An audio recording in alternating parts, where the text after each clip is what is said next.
નમસ્કાર, YNN ન્યૂઝમાં આપનું સ્વાગત છે. સમાચારમાં વાત કરીએ. વડોદરાની મહારાજા સયાજીરાવ યુનિવર્સિટીમાં બીકોમ ઓનર્સનો પ્રોગ્રામ શરૂ થશે. બિઝનેસ ઓપરેશન્સ વિષય સાથે 2026-27 થી નવી અંડરગ્રેજ્યુએટ કોર્સની શરૂઆત કરવામાં આવનાર છે. વાણિજ્ય ફેકલ્ટી દ્વારા સ્વ-નાણાકીય યોજના હેઠળ આ પ્રોગ્રામ લોન્ચ થશે. તો NEP 2020 મુજબ કૌશલ્ય આધારિત શિક્ષણ ઉપર ખાસ ભાર મૂકવામાં આવ્યો છે. 4 વર્ષનો ઓનર્સ પ્રોગ્રામ 8 સેમિસ્ટર માળખા સાથે યોજાશે. તો ડેટા એનાલિટિક્સ અને ફિનટેક ક્ષેત્રે પણ કૌશલ્ય વિકાસ ઉપર ભાર મૂકવામાં આવ્યો છે.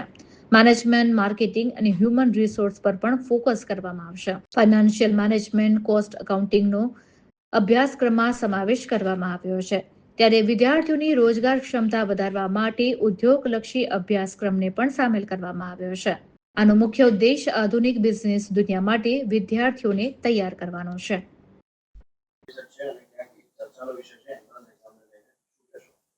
વડોદરા શહેરમાં સર સયાજીરાવનું જે સ્વપ્ન છે કે વડોદરા શહેરના વિદ્યાર્થીઓને સારું શિક્ષણ મળે, ક્વોલિટી એજ્યુકેશન મળે, આ બંને પર્પઝ વડોદરા શહેરના વિદ્યાર્થીઓને મળે, એડમિશન અને સારું શિક્ષણ મળે, બંને તરફ ફેકલ્ટી ઓફ કોમર્સે આ વખતે પહેલ કરી છે.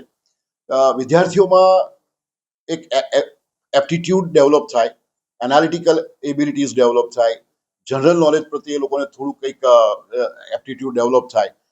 આજે આપણે જોઈએ છીએ કે મોબાઈલની બહાર નીકળતા નથી, ભણવા સિવાય વધારાનું કશું વાંચતા નથી. તો આ એક એમનો એપ્ટિટ્યૂડ ડેવલપ થાય, છોકરાની પર્સનાલિટી વ્યવસ્થિત ડેવલપ થાય, એ હેતુ સાથે જે ઘણા બધા આ વખતે નવા વિચારો કર્યા છે, એમાંનો આ એક છે કે વિદ્યાર્થીઓનો મારે એન્ટ્રન્સ એક્ઝામ લેવું, એના લીધે થઈને વિદ્યાર્થી તૈયારી કરશે. સાહેબ, એને તૈયારી કરવા માટે કોઈ જ તકલીફ ના પડે, કોઈની જ મદદ ના લેવી પડે, એવી અમે પરીક્ષા રાખી છે. 10મા ધોરણનું વાણિજ્ય ગણિત, 11મા ધોરણનું અકાઉન્ટન્સી, 11મા ધોરણનું સ્ટેટિસ્ટિક, ઇકોનોમિક્સ અને વાણિજ્ય સંચાલન, આના બેઝિક ટોપિક એ પણ અમે સાઇટ ઉપર મૂકી દેવાના છે. આખું નહીં, આખો સબ્જેક્ટ તૈયાર કરીને આવો એવું અમે નથી કહેવાના. મને ખબર છે છોકરાઓ નાના છે, તેમને ટોપિક પણ અમે નક્કી કરીને આપી દેવાના બેઝિક. એ ટોપિક સાથે એ લોકો પરીક્ષા આપવા આવે. ઇંગ્લિશ ગ્રામરના જે પ્રશ્નો છે, ઇંગ્લિશ એપ્ટિટ્યૂડના જે એક્ઝામમાં ક્વેશ્ચન્સ હશે, એ પરીક્ષા ઇંગ્લિશમાં થશે. બાકીના જે અકાઉન્ટન્સી, ઇકોનોમિક્સ, વાણિજ્ય સંચાલન, સામાન્ય જ્ઞાન, આ જે પ્રશ્નો છે એ ઇંગ્લિશ અને ગુજરાતી બંને ભાષામાં હશે. એટલે મારા કોઈ પણ વિદ્યાર્થીને બિલકુલ તકલીફ ન પડે એ રીતની અમે વ્યવસ્થા કરવાના છે. સાથે સાથે અમે 1 મિનિટમાં 1 માર્કનો 1 ક્વેશ્ચન વિદ્યાર્થીએ કરવાનો, 100 ક્વેશ્ચન 100 મિનિટમાં કરવાના છે. નેગેટિવ માર્કિંગ અમે રાખ્યું નથી. અને આ જે ટેસ્ટ થશે એ ટેસ્ટ માટે અમે જે પ્રશ્નો પૂછવાના છે એના જેવા જ, આ જે 100 પ્રશ્નો પૂછવાના છે એના જેવા જ 500 ક્વેશ્ચનની ક્વેશ્ચન બેંક અમે અમારી સાઇટ પર પણ મૂકી દેવાના છે. એટલે વિદ્યાર્થીને ઘરે બેઠા તૈયારી થઈ શકે, કોઈ જ તકલીફ ના પડે, ગુજરાતી ઇંગ્લિશ બંને વિષયમાં પરીક્ષા આપી શકે. આ બધું જ ધ્યાનમાં રાખીને ક્વેશ્ચન બેંક પણ આપવાના છે. અને એના લીધે થઈ અને વિદ્યાર્થીઓ ખૂબ સારી રીતે સરળતાથી આ પરીક્ષા આપી શકે એવી અમે વ્યવસ્થા કરી છે. ખાસ કરીને વડોદરા શહેરના 95% વિદ્યાર્થીઓને પ્રવેશ મળશે એ પણ તમે વાત કરી.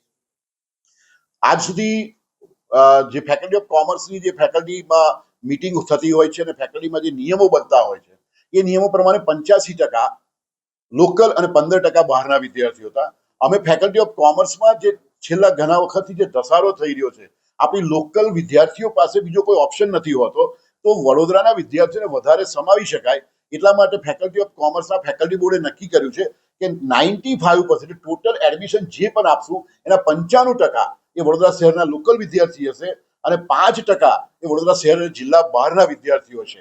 તો આના લીધે સીધો ફાયદો વડોદરાના વિદ્યાર્થીઓને એ થયો કે 85 થી 95, 10% જે વડોદરા શહેરના વધશે એટલે લગભગ 700 વિદ્યાર્થી વડોદરા શહેરના વધારે એડમિટ થશે આ સંખ્યામાં. અને સાથે સાથે અમે નવો કોર્સ જે કર્યો છે એમાં પણ 300 વિદ્યાર્થીને એડમિશન આપવાના છે.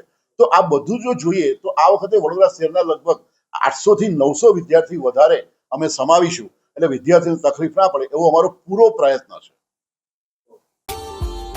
Subscribe now and press the bell icon. Never miss an update.